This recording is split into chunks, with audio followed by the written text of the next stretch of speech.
नमस्कार, मी पुष्पलता जगताप आणि तुमचं माझ्या यूट्यूब चॅनलमध्ये खूप खूप स्वागत आहे. आजच्या व्हिडिओमध्ये आपण पाहणार आहोत की आई वडिलांनो सावधान, तुमची मुलं या 5 गोष्टी बोलत असतील तर वेळीच सावध व्हा. चला तर मग कोणत्या आहेत त्या 5 गोष्टी? आई वडील आपल्या मुलांसाठी आयुष्यभर काय काय करतात हे सांगायला शब्द सुद्धा कमी पडतील, नाही का?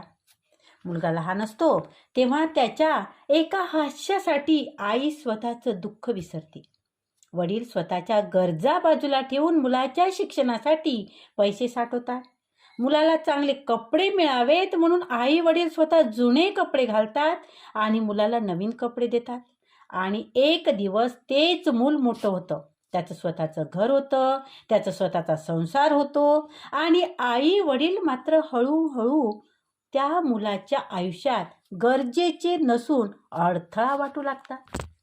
बघा, पण प्रत्येक मुलगा किंवा मुलगी वाईट असते असं मात्र अजिबात नाही. मी असं बिलकुल म्हणणार नाही.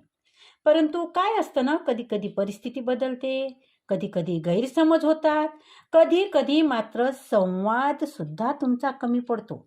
आणि कधी कधी आई वडील सुद्धा नकळतपणे, त्यांना जाणवत नाही पण नकळतपणे ते सुद्धा मुलाच्या संसारात जास्त हस्तक्षेप करतात.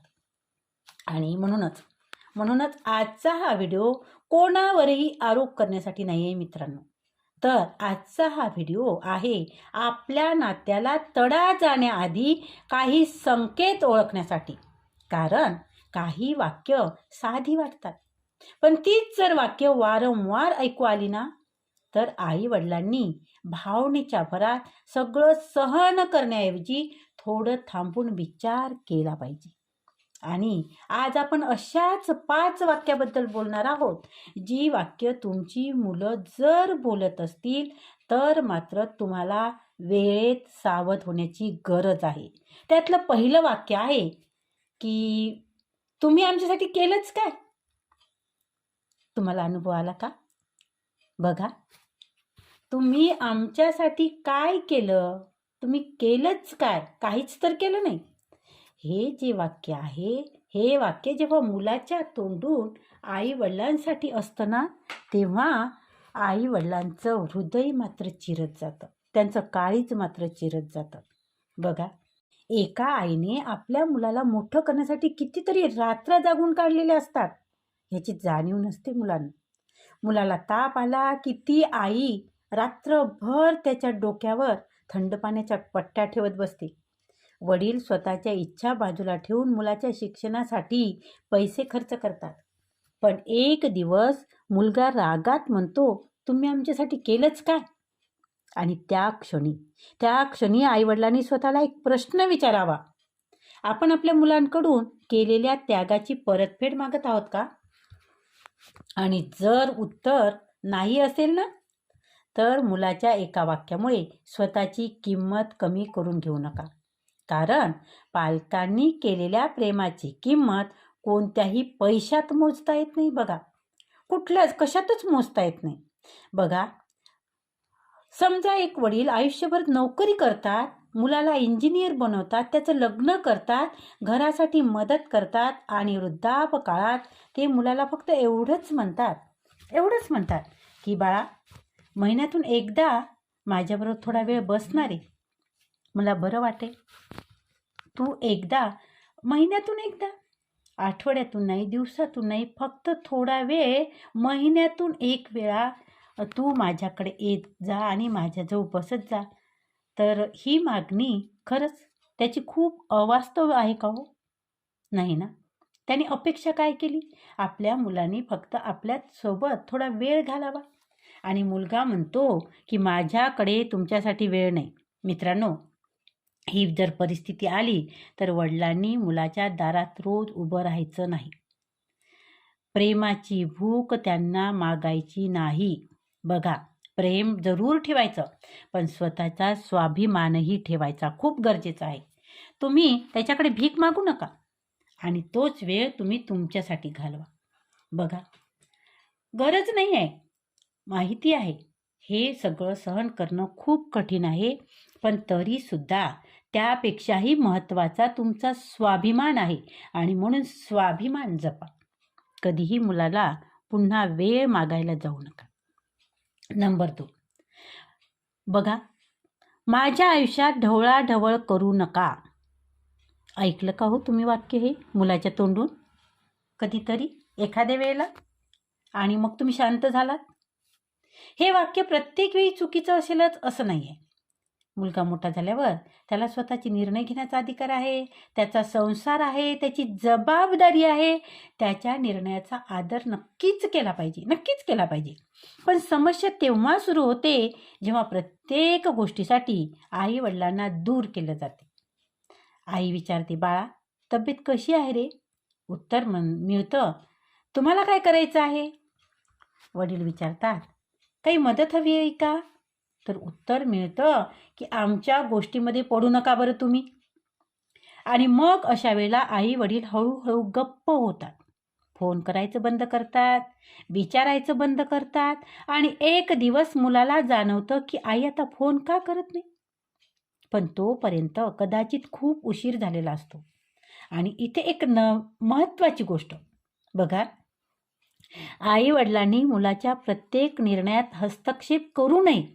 सून काय करते, मुलगा कुठे जातो, नातवंडानं काय खायचं, त्याला काय खायला द्यायचं, घरात कोणता पडदा लावायचा, या छोट्या छोट्या गोष्टीवर रोज नियंत्रण ठेवण्याचा प्रयत्न करू नका. त्यामुळं नातं ताणल्या जाऊ शकतं. आणि म्हणून ह्या गोष्टीकडे तुम्ही लक्ष देऊ नका. सून कोणाला फोन करते, आईला किती वेळ बोलते, काय करायचं तुम्हाला काय करायचं? आता त्यांचा संसार आहे, त्यांचं घर आहे आणि त्यांचे निर्णय आहे. आणि पुढे कसं वागायचं यावर तुमचं नियंत्रण नाही, तुम्ही नियंत्रण ठेवू शकत नाही. त्यामुळे वातावरण बिघडू शकतं. तुम्ही ह्या गोष्टीवर नियंत्रण ठेवण्याचा प्रयत्न करू नका. त्यामुळे तुमचं नातं ताणलं जाते. आणि म्हणूनच प्रेम ठेवा, जरूर ठेवा, प्रेम ठेवा, पण तुम्ही हस्तक्षेप मात्र कमी करा, हस्तक्षेप करू नका. आता बघूया नंबर 3, तुम्ही आमच्यावर ओझं झाला आहात. असं जेव्हा रागाने मुलगा म्हणतो ना, तेव्हा ते खूप वेदनादायक असतं. तुम्ही खरंच माझ्यावर ओझं आहात, हे वाक्य ऐकणं कोणत्याही आईवडिलांसाठी खूप वेदनादायक असतं. ज्यांनी मुलाला चालायला शिकवलं, आज त्यांनाच त्यांच्या चालण्याची किंमत मोजावी लागते. ज्यांनी मुलाला हात धरून शाळेत नेलं, आज त्याच मुलाला वाटतं की आईबाबांची जबाबदारी माझ्यावर का? पण इथे एक सत्य आपण स्वीकारलं पाहिजे. वृद्धापकाळ हा अपराध नाही आहे मित्रांनो, अपराध नाही आहे. वय वाढणं हा दोष नाही आहे. आईवडिलांना मदतीची गरज असणे किंवा आईवडिलांना मदतीची गरज पडणे ही लाजीची गोष्ट अजिबात नाही. पण त्याच वेळी आईवडिलांनी शक्य असेल तितकं आर्थिक आणि मानसिकदृष्ट्या स्वावलंबी राहण्याचा प्रयत्न करायला हवा. कारण स्वावलंबनामुळे स्वतःचा आत्मविश्वास वाढतो. आणि म्हणूनच बघा, इथे तुम्ही स्वतःचं राखून ठेवायला शिका. बरेच आईवडील आपलाच मुलगा, आपलीच मुलगी म्हणून आपलं हातचं राखून ठेवत नाही. प्रत्येक गोष्ट, आर्थिक मदतसुद्धा, आपल्याकडे काही नसलं तरी चालतं, पण मुलांना ते मदत करतात. परंतु जेव्हा वेळ येते ना, तेव्हा मात्र हीच मुलं उलटी जेव्हा फिरतात, तेव्हा तुम्ही मानसिकदृष्ट्या खचले जातात. आणि म्हणून तुमचं काही स्वतःचं राखून ठेवा. त्यामुळे तुमचा आत्मविश्वास वाढतो. तुमचं स्वावलंबन हाच तुमचा आत्मविश्वास आहे. बघा, एक उदाहरण सांगते मी तुम्हाला. एक वृद्ध आईला मुलाकडे काही दिवस राहायला जायचं होतं. आई ती वृद्ध झाली होती. वडील गेल्यामुळे ती एकटी पडली होती आणि तिला एकटं वाटत होतं. हे उदाहरण ताजं आहे आणि सत्य आहे. आणि एक दिवस तिने आपल्या मुलाला फोन केला. तिने फोनवर, तसं तिचा फोन नेहमीच चालू असायचे, पण त्या दिवशी तिला असं वाटलं की आपण एकटं इथं राहण्यापेक्षा आपल्या मुलाकडे गेलेलं चांगलं. काही दिवसासाठी, आयुष्यभरासाठी तिला राहायचं नव्हतं. तर तिने फोन केला आणि तिने विचारलं, बाळा मी 2-4 दिवस तुमच्याकडे येऊ का रे? त्यावर मुलगा लगेच म्हणाला, आई बघ, आमचं घर खूप छोटं आहे बघ, आणि त्यात आमचं आणि आमच्या मुलांचं ह्यामुळे तुझी गैरसोय होईल ग. त्यामुळे तू इथे न येता आम्हीच तुला भेटायला 2-3 दिवसात येऊ, तू तिकडेच थांब. त्यावर तिने शांतपणे म्हटलं की ठीक आहे बाळा, आणि तिने फोन ठेवून दिला. आणि फोन ठेवल्यानंतर ती बराच वेळ रडत बसली, बराच वेळ रडली. तिला मुलाकडे राहायचं नव्हतं, तिला फक्त मुलाच्या घरात आपल्यासाठी अजूनही एक जागा आहे का हे फक्त जाणून घ्यायचं होतं. म्हणूनच मंडळी बघा, जर तुमच्या मुलांनी कधी हे वाक्य बोललं ना, तर रागाने नातं तोडू नका, शांतपणे बोला, बाळा मला तुझ्यावर ओझं व्हायचं नाही रे, पण माझ्या आयुष्याचा शेवटचा टप्पा मला सन्मानाने जगायचा आहे. एक शब्द तुम्ही शांतपणे बोला जेव्हा तुम्हाला मुलं असं बोलतात ना तेव्हा. आता बघूया नंबर 4. तुम्हाला माझ्या पैशावरच प्रेम आहे, माझ्यावर प्रेम नाही, असं बोलतात का हो मुलं? आणि हे वाक्य कोणाच्या मुलांनी बोललेलं आहे ते तुम्ही कमेंटद्वारे मला नक्की कळवा. हे वाक्यही अनेक आईवडिलांना ऐकावं लागतं बरं. आई म्हणते, बाळा थोडी आर्थिक मदत हवी होती रे, मला पैशाची गरज आहे, मला माझी औषधी आणायची आहे, त्यामुळे मला थोडीशी मदत भेटेल का तुझी, मला पैसे मिळेल का? पण प्रत्येक वेळी मुलगा चुकीचा आहे असंही नाही नसतं बघा. आपण पैसे मागितले आणि त्याने दिली नाही तर तेव्हा प्रत्येक वेळी मुलाची चूक आहे असं नाही. कधी कधी आईवडिलांकडून वारंवार पैशाची अपेक्षा केली जाते, कधी मुलाच्या कमाईवर अधिकारसुद्धा गाजवला जातो, आणि म्हणून इथे दोन्ही बाजूने समजूतदारपणा खूप गरजेचा आहे. आईवडिलांनी मुलाला ATM समजू नये. आईवडिलांनी लक्षात घ्या, आईवडिलांनी आपल्या मुलाला ATM समजू नये, आणि मुलानेही आईवडिलांच्या गरजेला पैशाची लालसा म्हणून हिणवू सुद्धा नाही. आईवडिलांना पैशाची गरज पडत असते, त्यांची औषध आहे म्हातारपणात, काही त्यांच्या गरजा असतात, आणि प्रत्येक गरज ते तुम्हाला मागू शकत नाही, मला हे आणून दे, मला ते आणून दे असं म्हणू शकत नाही. त्यामुळे त्यांनासुद्धा पैशाची गरज पडते, आणि त्याचबरोबर आईवडिलांनी सुद्धा वारंवार पैसे मुलांकडे मागू नये. कारण काही वृद्ध लोकांना खरंच औषधासाठी, दवाखान्यासाठी, घर खर्चासाठी किंवा अचानक आलेल्या अडचणीसाठी मदतीची गरज असते गरज.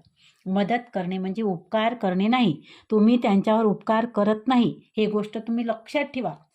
बघा, मुलांनाही सुद्धा तुम्ही आईवडिलांना मदत करतात, पण तुम्हाला असं वाटते की मी खूप काही महान काम करत आहो. बिलकुल नाही, तुम्ही खूप काही महान गोष्ट करत नाही. तर तुम्ही तुमच्या आईवडिलांना मदत करता म्हणजे तुम्ही तुमचं कर्तव्य करता, आणि त्यांची खरंच जेन्युइन काही गोष्ट असेल तर त्यावेळेला तुम्ही मदत जरूर करा, जरूर मदत करा. आणि आता शेवटचं वाक्य बघा, हे खूप कठीण आहे ऐकायला. आम्हाला तुमची गरज नाही. मित्रांनो, या 5 वाक्यापैकी कदाचित हे सर्वात जास्त वेदनादायक आहे. कारण आईवडिलांना पैशाची गरज नसते, त्यांना महागड्या वस्तूची सुद्धा गरज नसते, त्यांना मोठा बंगला नको असतो, त्यांना फक्त एवढंच वाटतं की माझं मूल मला अजूनही आपलं मानतं, बस एवढंच असतं त्यांचं. मुलांनी दिवसातून 5 मिनिट फोन केला, आई जेवलीस का, बाबा तुमची तब्येत कशी आहे, इतकं जरी विचारलं ना तरी अनेक आईवडिलांचा दिवस आनंदात जातो बघा. फक्त एक फोन करून तुम्ही विचारलं की आई तू जेवली का, तुझी तब्येत कशी आहे, बाबाची तब्येत कशी आहे, बाबा तुमची तब्येत कशी आहे, तुम्ही दवाखान्यात जायचं आहे का, तुम्ही औषध पाणी वेळेवर घेता का, काही तुम्हाला अडचण तर नाही ना. हे साधे प्रश्न आहे. हे साधे प्रश्न जरी तुम्ही मदत करायला गेला नाहीत आणि साधे प्रश्न जरी विचारले, साधं बोललात, तरी तुमच्या आईवडिलांना खूप मोठा आधार वाटतो बघा. प्रयत्न करा, एवढं सुद्धा तुम्ही आईवडिलांसाठी करूच शकता. आता थोडं आईवडिलांसाठी. आईवडिलांनी सुद्धा एक गोष्ट लक्षात ठेवा, जर मूल या गोष्टी बोलत असतील तर लगेच त्यांच्याशी नातं तोडू नका. तुम्हाला जे 5 गोष्टी सांगितल्या ते 5 गोष्टी जर मुलं बोलत असतील ना, तरीसुद्धा लगेच तुम्ही नातं तोडायला जाऊ नका. पहिलं पाऊल म्हणजे संवाद. शांतपणे विचारा. त्यावर शांतपणे विचारा की बा, तुला माझ्याबद्दल नेमकं काय त्रास होत आहे रे? कदाचित मुलाच्या मनात काही वर्षापासून साचलेलं असेल.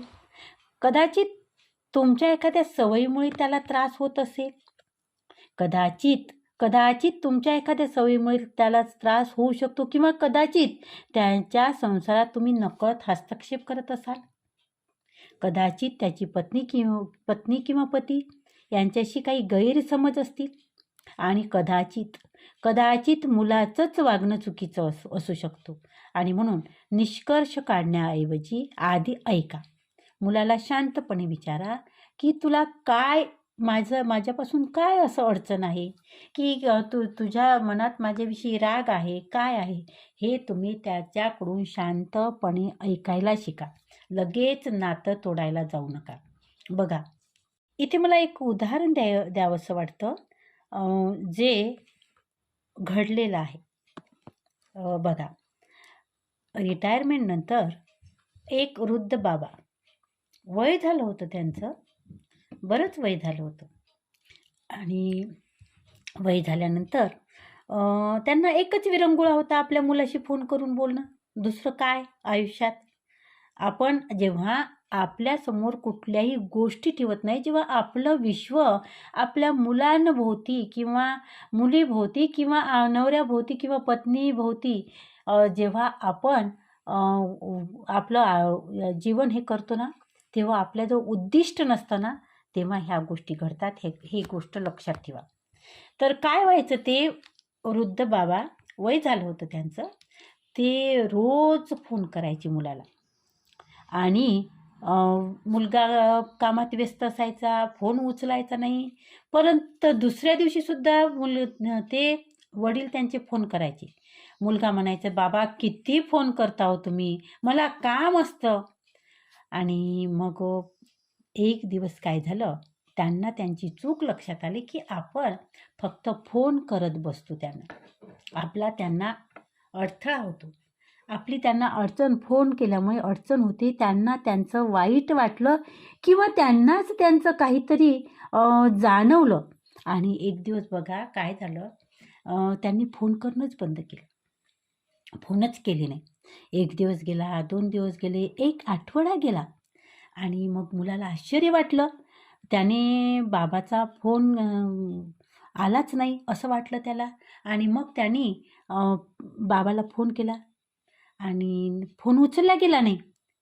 फोन उचलला गेला नसल्यामुळे तो घाबरला. त्याला भीती वाटली की फोन का उचलला जात नाही, रोज फोन करणारे बाबा आज आपला फोन घेत नाही. ह्या गोष्टीचं त्याला आश्चर्य वाटलं. आणि मग तो धावत पळत सगळी कामं सोडून जेव्हा बाबाकडे गेला, तेव्हा बाबा खुर्चीवर शांतपणे बसलेले होते. आणि मुलगा म्हणाला, बाबा माझ्यावर रागावलात का? बघा, गेल्यानंतर बाबा जेव्हा शांत दिसले, कुठलेही रिॲक्ट झाले नाही, तो आले की त्याचा आनंद काहीही नाही. आणि मग त्याने विचारलं, बाबा माझ्यावर रागावलात का? तेव्हा बाबा हसले आणि म्हणाले, नाही रे बाळा, तू व्यस्त असतोस म्हणून मी तुला त्रास देणं आता बंद केलं आहे. बघा, मुलगा काहीच बोलू शकला नाही, कारण त्या क्षणी त्याला समजलं बाबा फोन करून त्रास देत नव्हते. बाबा फोन करून त्रास देत नव्हते, तर बाबा फक्त त्यांचं उरलेलं आयुष्य मुलाच्या आवाजाने भरून काढत होते. त्यांना काय हवं होतं त्या वयात? काहीच नव्हतं पाहिजे, तर त्यांना फक्त फोनवर आपल्या मुलाचा आवाज ऐकायचा होता, बस एवढंच. परंतु त्या गोष्टीसुद्धा आपण देऊ शकत नाही. बघा, विचार करा, कुठे चालली आपली संस्कृती. तर माझा आईवडिलांना सुद्धा एक सल्ला असेल, तुम्ही काय करायला पाहिजे? तर पहिली गोष्ट म्हणजे मुलांवर प्रेम करा, पण स्वतःचा स्वाभिमान सोडू नका. प्रेम जरूर करा. त्यांच्या वागण्यामुळे तुम्ही त्यांच्यावर प्रेम करणं कमी करू नका. प्रेम जरूर करा, पण तुमचा स्वाभिमान सगळ्यात पहिले आहे. तुमचा स्वाभिमान सोडू नका. दुसरी गोष्ट म्हणजे मुलाच्या संसाराचा आदर करा. त्याच्या संसारात ढवळाढवळ करू नका. त्यांच्या संसारात ढवळाढवळ केल्यामुळे त्याच्या संसारात विस्कळीतपणा येतो आणि म्हणून त्याच्या त्यांचा संसार आहे, त्यांना जगू द्या, त्यांना करू द्या. त्यांच्या आवडीने तुम्ही तुमचा संसार तुमच्या पद्धतीने केला ना, मग आता तो त्यांचा संसार आहे, त्यांच्या पद्धतीने त्यांना करू द्या. तिसरी महत्त्वाची गोष्ट म्हणजे तुमच्या आर्थिक भविष्याची आधीपासूनच तयारी करा. बघा, सगळ्यात महत्त्वाची, तुमच्या आर्थिक भविष्याची आधीपासून तयारी करा, जेणेकरून तुम्हाला प्रत्येक गोष्टीसाठी मुलांवर अवलंबून राहावं लागणार नाही. नाहीतर काय होतं, आपण उदार मनाने सगळं काही खर्च करून टाकतो, मग आपल्याकडे काही राहत नाही आणि मग आपल्याला हात पसरण्याशिवाय दुसरा पर्याय नसतो. आणि म्हणूनच सगळ्यात महत्त्वाचं, तुमची काही आर्थिक जमापुंजी तुम्ही जरूर स्वतःसाठी ठेवा. आणि चौथी गोष्ट फार महत्त्वाची आहे, लक्षात घ्या, तुमचं संपूर्ण भावनिक आयुष्य फक्त मुलांवर अवलंबून ठेवू नका. तर काय करायचं, तुम्हाला अवलंबून राहू नका. खूप महत्त्वाचं आहे बरं. तर त्यामुळं काय होईल, तुम्हालाच त्रास होईल. तर तुम्हाला काय करायचं आहे, तुमचे मित्र असू द्या, तुमचे छंद असू द्या, देवाची भक्ती करा, वाचन करा, जे तुम्हाला वाचन आवडत असेल वाचन करा, फिरायला जा, लोकांमध्ये मिसळा आणि स्वतःसाठीच जगा. सगळ्यात महत्त्वाचं, स्वतःसाठीच जगायला शिका. आता उरलेलं आयुष्य तुम्ही तुमच्या जबाबदाऱ्या पार पाडल्या ना, आयुष्यभर तुम्ही तुमच्या जबाबदाऱ्या पार पाडल्या. मग तुम्हाला काय करायचं, काय नाही, मुलांसाठी काय करायचं, जे जे काही तुमचं हे होतं ते तुम्ही साध्य केलं. आता मात्र वेळ आहे स्वतःसाठी जगण्याचा. स्वतःसाठी जगा. आणि सर्वात महत्त्वाचं म्हणजे मुलांनी आपल्याला वेळ दिला तर आनंद घ्या, जरूर घ्या, पण वेळ मिळाला नाही म्हणून स्वतःला संपवून टाकू नका. खूप महत्त्वाचं आहे. रागाच्या भरात आपल्याला आता आपलं काळजी घेणार कोणीच नाही आणि अशा निगेटिव्ह विचारात तुम्ही न जाता, असं निगेटिव्ह विचार न करता आपण आपला मार्ग शोधा. आणि बघा, एक शेवटी जाता जाताचा संदेश, बघा मित्रांनो, आईवडील असणं म्हणजे आयुष्यभर देत राहणं. पण एक दिवस असा येतो की आई वडिलांनीही स्वतःला विचारायला हवं की मी माझ्या मुलांना खूप काही दिलं, पण मी स्वतःसाठी काय केलं. म्हणून मुलांवर प्रेम करा, त्यांना आशीर्वाद द्या, त्यांच्या संसाराचा आदर करा, पण स्वतःची किंमत मात्र विसरू नका. कारण ज्या आईने आपल्या मुलाला जगायला शिकवलं, तिने स्वतःही सन्मानाने जगायला शिकलंच पाहिजे की नाही, नाही का. आणि ज्या वडिलांनी मुलासाठी आयुष्यभर कष्ट केलं, त्यांनी वृद्धापकाळात मी कोणावर ओझं आहे असं समजून जगू नये, नाही का. तुम्ही ओझं नाही आहात, तुम्ही त्या घराचे मूळ आहात. फक्त मुलांनी झाडाला आधार देऊन धरून ठेवावा, पण झाडाच्या प्रत्येक फांदीला स्वतःच्या दिशेने वाढण्याची मोकळीकसुद्धा द्यावी. मुलांनी काय करायला पाहिजे की झाडाला घट्ट धरून ठेवलं पाहिजे, पण झाडाच्या ज्या फांद्या आहे, विस्तीर्ण झालेल्या आहे, त्या फांद्याला मात्र त्यांच्या दिशेने वाढण्याची मोकळीक दिली पाहिजे. आणि हीच सुंदर समजूतदारपणाची नाती आहे. बघा, जर तुम्हाला हा व्हिडिओ आवडला असेल ना, तर तुम्हाला मनापासून जर आवडला असेल तर तुम्ही एखाद्या आईवडिलापर्यंत नक्की पोचवा आणि कमेंटमध्ये एक शब्द लिहा, आई बाबा म्हणजे आयुष्याची सावली. हे कमेंटमध्ये नक्की लिहा.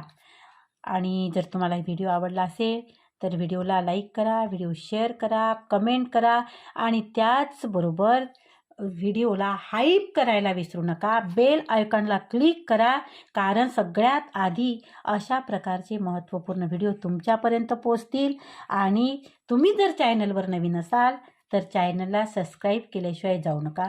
धन्यवाद, खूप खूप धन्यवाद.